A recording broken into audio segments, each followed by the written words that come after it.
Para analizar la situación que se vive en Venezuela, contamos en nuestro plató con la presencia de Leopoldo López, como saben, es ciudadano venezolano, padre del líder opositor encarcelado por el régimen chavista ahí en Venezuela. Señor López, muy buenas noches. Muy buenas noches, muchas gracias por invitarme.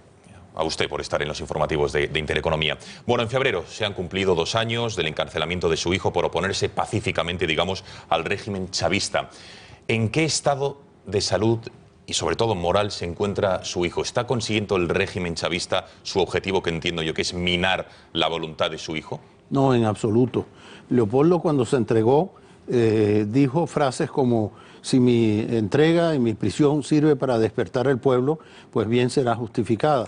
Creo que él, más que nunca, se ha confirmado que esa entrega, esa prisión, lejos de callarlo a él, lo que hizo fue levantarle la voz a muchísimos venezolanos, y hoy todos estamos conscientes de que Venezuela es una dictadura, Venezuela es una tiranía, Venezuela irrespeta los derechos fundamentales del hombre en los derechos más elementales, como es el derecho a la vida.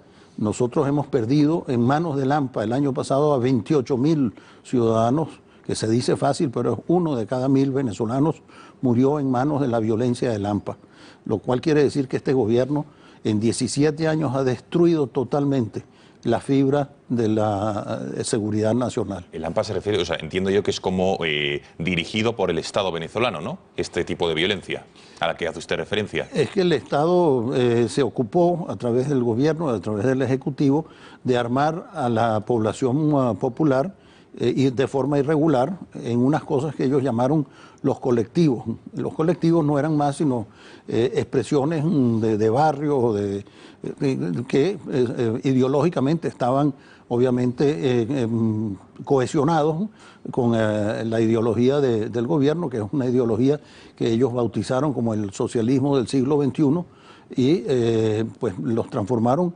en grupos de choque, a la usanza que lamentablemente se vieron mucho en el siglo XX aquí en Europa. Eso es, por eso ahí la palabra, sí, sí. Señor López, ¿qué le parece la visita del expresidente del Gobierno de España, José Luis Rodríguez Zapatero, invitado a su propio país por el propio Maduro para tratar de mediar entre el régimen chavista y la oposición?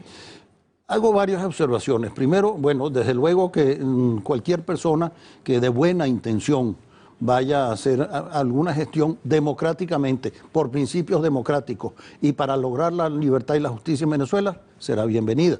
Sin embargo, una persona que está invitada por el propio gobierno para mediar, ¿qué? Y en este momento que no hay nada que mediar. Aquí lo único que tenemos nosotros es que exigir que se cumpla la Constitución, con lo cual lo único que estamos haciendo es: señores, dennos una fecha para el referéndum revocatorio. Estamos con la Constitución, hemos cumplido con las metas de la Constitución y aquí no hay nada que mediar. Por lo tanto, no lo veo así. No estoy aplaudiendo, no estoy tocando cascabeles. Habla usted del referéndum revocatorio, pero el señor Maduro ayer, si no recuerdo mal, amenazó incluso con disolver, que no tardaría mucho en disolverse, la Asamblea Nacional, que es como el Congreso de los Diputados en nuestro país. ¿Cree que esa amenaza la puede llevar a cabo el señor Maduro? Bueno, yo creo que para el mundo entero estas son lecciones que estamos aprendiendo. ¿Cómo se puede llamar a alguien un demócrata cuando amenaza ignorar completamente una asamblea que es la expresión más directa del pueblo? Porque son las voces del pueblo, son las voces del soberano. En todas las partes del mundo lo más importante en una estructura gubernamental son los parlamentos, porque son mucho más amplios que la voz del Ejecutivo.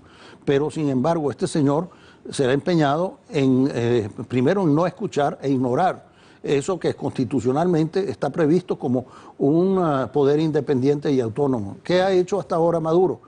Ha ignorado todas las leyes que han salido, que han emanado desde la legislación que está en manos de la oposición. Ganamos con el 58% de los votos, el 75% de la diputación en la Asamblea. Bueno, todas las leyes que han salido, todas, han sido derogadas por el Tribunal Constitucional, sí. Con lo cual se comprueba pues que son una serie de monigotes que tienen ahí, que son unos títeres y no son ningunos jueces, ni ningunos magistrados. Señor López, el próximo lunes 23, otro político español, Albert Rivera, va a visitar su país, Venezuela, invitado por la Asamblea Nacional para dar allí un discurso en esa Cámara. Desde su país, Diosdado Cabello ya ha anunciado su intención de prohibir que entre en el país. Rivera, ¿qué le parece?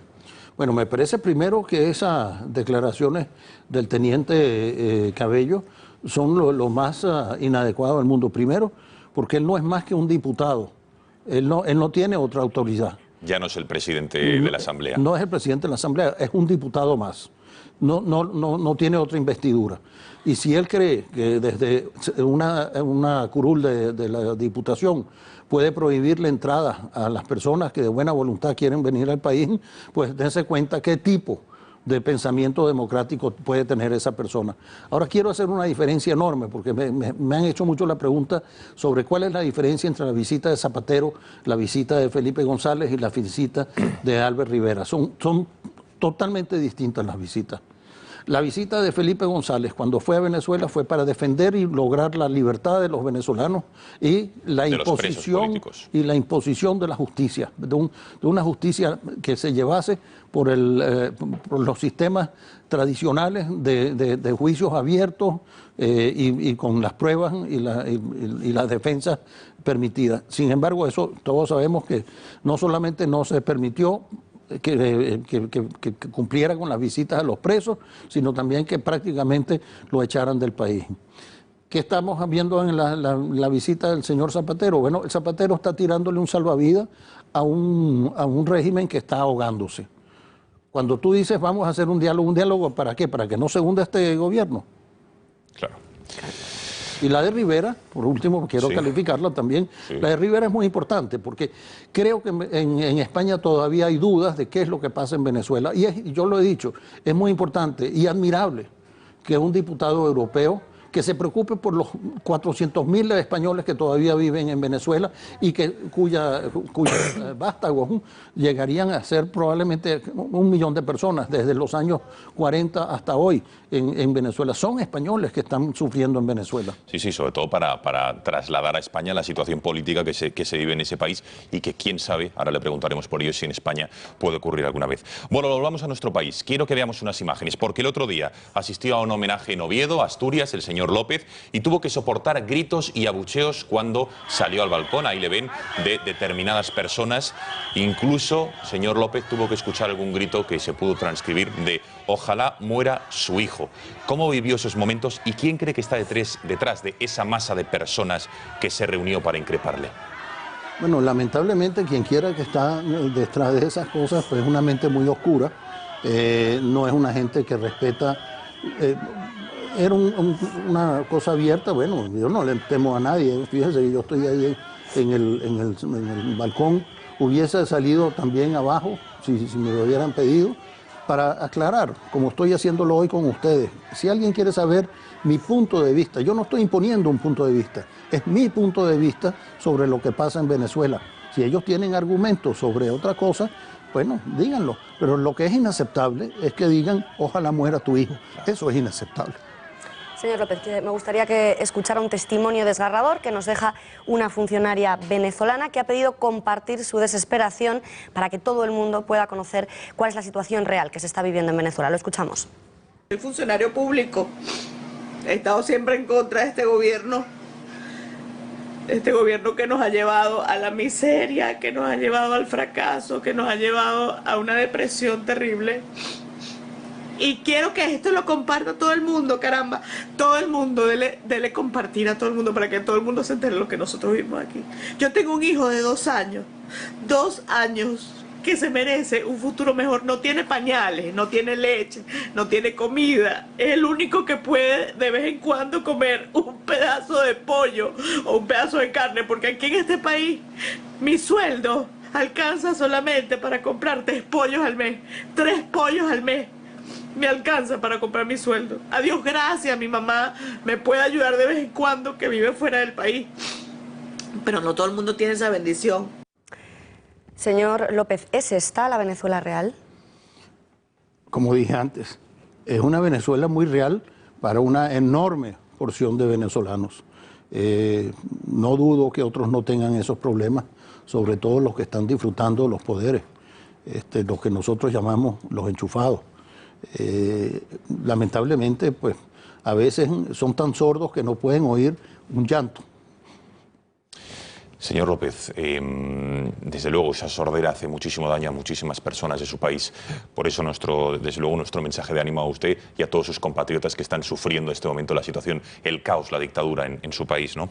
¿Cree que vamos a hablar de dos partidos en España, que son Podemos en este caso y determinadas personas que se han publicado en diversos medios de comunicación su vinculación con el régimen chavista a través ya sea de la Fundación CEPS, ya sea directamente Juan Carlos Monedero, Pablo Iglesias, en paraísos fiscales, etcétera, etcétera? ¿Le consta a usted que desde el gobierno venezolano se haya financiado a estas personas o esta organización para en España montar un partido e instaurar esa revolución bolivariana en nuestro país? Nos consta porque aparecen en las cuentas públicas que tales transferencias se hicieron. Ahora, ¿con qué finalidad? No nos consta, porque eso debe de ser documentos privados y probablemente muy secretos. Lo que nos lleva a todos a pensar, España no habrá aprendido la lección de los años 30, cuando fueron financiadas porciones de España de lado y lado por intereses internacionales que al final terminaron casi acabando con toda España. No habrán aprendido la lección y siguen todavía buscando unas fuentes internacionales con intereses que no son los verdaderamente españoles. Pues queda clarísimo, señor López. Con esta reflexión nos quedamos. Muchísimas gracias por haber asistido al informativo de Intereconomía y en nombre de Beatriz, del mío y de todos los trabajadores de esta casa, un fuerte abrazo y ánimo en esa lucha diaria que usted, su hijo y toda su familia están llevando a cabo en Venezuela para que recupere esa ansiada libertad que otros gozamos, pero que ustedes lamentablemente no. Gracias y buenas noches. Buenas noches.